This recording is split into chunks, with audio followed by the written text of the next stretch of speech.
What is up, everybody? How you guys doing? Got a new background I'm kind of messing around with, so I don't really know how I like it, but we'll switch it up a little bit.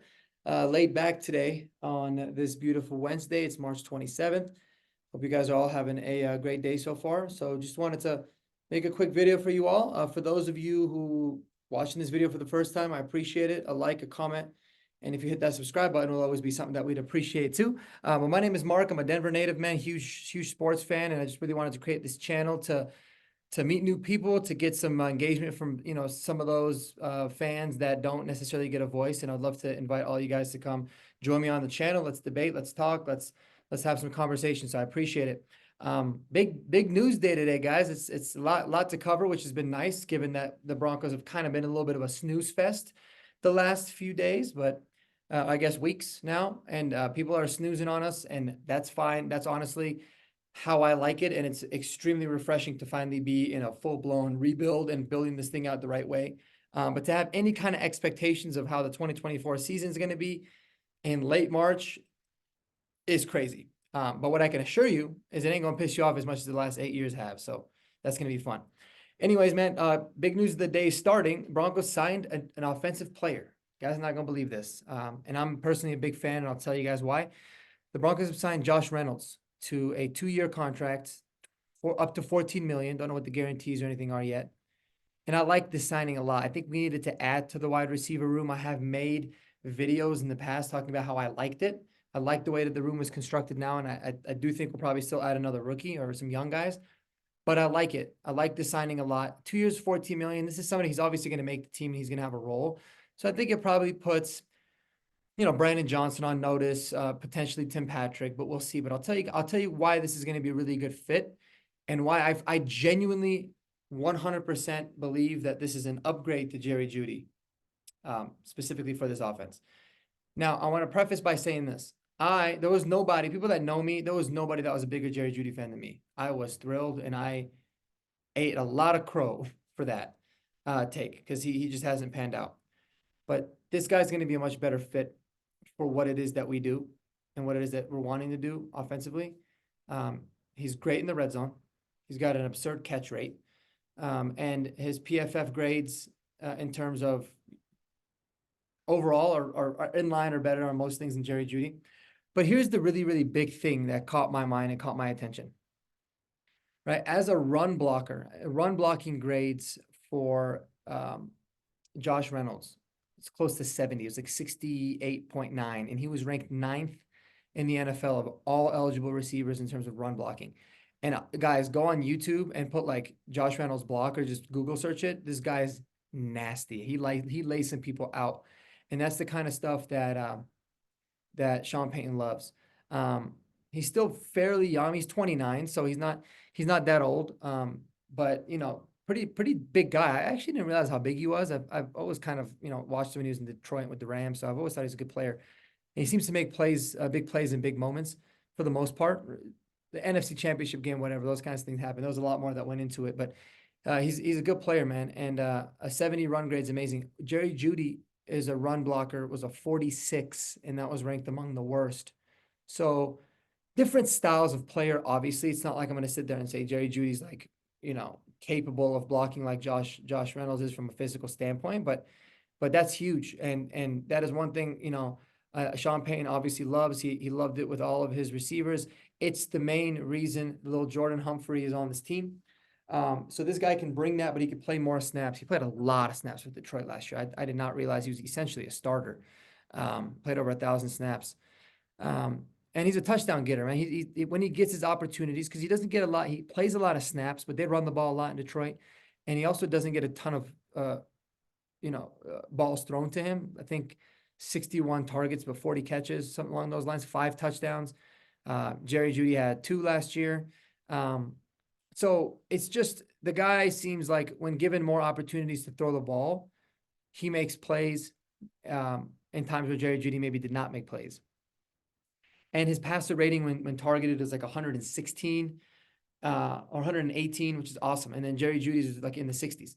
So basically, when the ball's thrown to him, good things happen. And when he doesn't get the ball, good things tend to happen too, whether that means taking the safety away from Amon-Ra St. Brown to the backs, or just going out there and laying down the dirty work. So that's going to be huge, and not just the run game, but the screen game as well. So I think Sean Payton's going to love having him. I think it's exciting. So good signing there. I would give it a solid B plus. And the reason it's a B plus is because I'm really picky with giving an A pluses, man. So I think that it's a great signing. I don't think it's going to affect Marvin Mims and what exactly he does. I think that, like I said, it's going to be one of those where Tim Patrick's going to have to earn a lot of those snaps offensively, because he's kind of going to be in that role too. So it's a good insurance in case he can't stay healthy also, and they'll be able to play him inside, play him outside, play him everywhere. He might end up even being the slot for this team while we have Marvin go outside, or vice versa. So great signing there. Huge fan of that. Jaden Daniels' pro day was today as well. So Broncos were there. They set up a private interview. It's making national news. This is something that I think you're going to see happening with every single quarterback, whether it's reported or not. So kudos to them for their due diligence. Not so realistic if Jaden Daniels is going to be the guy, but goddamn, the dude can play. So it's just nice to see that they're doing their due diligence, and they're not leaving any stone unturned, like I've said. And I'm telling you guys, it's looking more and more like they're going to take a quarterback in first round. But I'll take it even a step further. Something that I wouldn't be surprised of. And now the more that I think about it, man, I think I'd be a huge fan of this. Can the Broncos double up on quarterback in the NFL draft this year? So kind of think about what Washington did under Mike Shanahan with RG3 and Kirk Cousins. Now, it doesn't always mean it's going to work out that way. But, and we found out later that the front office and the coach were very split in that decision. So they kind of just took them both. I wouldn't necessarily want that. But, I did a couple mocks, and I was thinking, if the Broncos, let's say they took Bo Nix at 12, that seems like the most realistic and the highest chance of happening, right? Big fan of that. Huge. I think a guy like Michael Pratt will be available in the 5th. I do not believe in taking quarterbacks round 2, 3, or 4. I think 5, 6, 7, you can look at it, but round 2, 3, or 4, the data shows that you have a pretty good shot still of landing starters at different positions. So I wouldn't want to take that away. But I think Michael Pratt is a quarterback that could be available in the 5th. You might have a team that might fall in love with him. But the reason is this, like, I think Spencer Rattler and Joe Milton have a chance of going higher, even though they might not necessarily be better prospects. Joe Milton's definitely not a better prospect, whatever that might be. Teams love the physical tools and talent and the high ceiling, right? It's kind of a reason why Bo Nix is 4th or 5th in that big 6 group. So, this guy, I kind of compare Michael Pratt with like Brock Purdy, right? Now, I'm not saying he's going to have the same success as Brock Purdy, but somebody like Brock Purdy fell to the 7th round because he's a little bit undersized, doesn't have the strongest arm.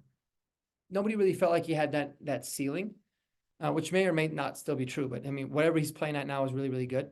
So they took him in the 7th because they probably saw him as a background, and they just ended up finding a gem with him. Same kind of thing with Michael Pratt, right? I mean, he's actually, his size, like his height and his weight, it's crazy. Like him and JJ McCarthy and Bo Nix and Michael Penix, and Caleb Williams, they literally like the same height, the same weight. It's pretty wild. So he's like right there with the rest of the guys. But he's not known to have a crazy strong arm. He's not overly athletic. He just has fine athleticism, I would say. Definitely not the strongest arm. Played at Tulane, right? So he's going to be viewed as somebody that can be a really good backup potentially, which is fine. But I think if the Broncos, man, they doubled up, if they went with like, they got their quarterback round 1, they got, interior defensive lineman, corner, linebacker, receiver, whatever, with those other picks, edge rusher, I mean, whatever it might be with those 3 to get some solid young guys. And, maybe they can get more picks, because that's another thing we'll talk about. But if we can do that and then take a flyer on Michael Pratt. So like, for example, with the pick that we got for trading Jerry Jeudy away, we bring in Michael Pratt. Why the hell not, man? Let these guys come in and let them all compete. Stidham and Bo Nix and Michael Pratt. I'm good with that room. I don't think it's going to happen.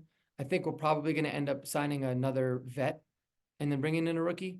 But I'd be fine even bringing in another vet and then have Stidham and the vet compete for ultimately the backup, and then stash the other guy on the practice squad or manage the roster however way you need. Well, my whole thing is like, why not? What if you come in Michael Pratt, man, somebody that stylistically fits fits the mold of what Sean Payton's looking for. Maybe he blows everybody away. Maybe, damn, he looks great in the pocket. He processes, he picks up on everything quick. He gets the ball out of his hand. He's accurate. And he shows that he could be damn good, whether it be this year or next year or whatever. There's that potential. I mean, 100%, I'm all for that. It's an easy example with Brock Purdy, and it's not like everybody's going to be a Brock Purdy, obviously.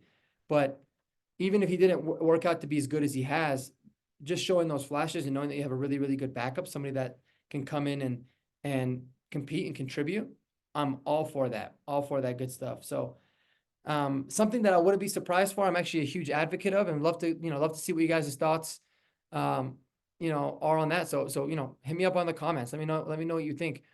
Why shouldn't the Broncos use a 5th or a 6th round pick or a 7th, like I said, anything later than the 4th, on Michael Pratt, in addition to taking a quarterback in the 1st round?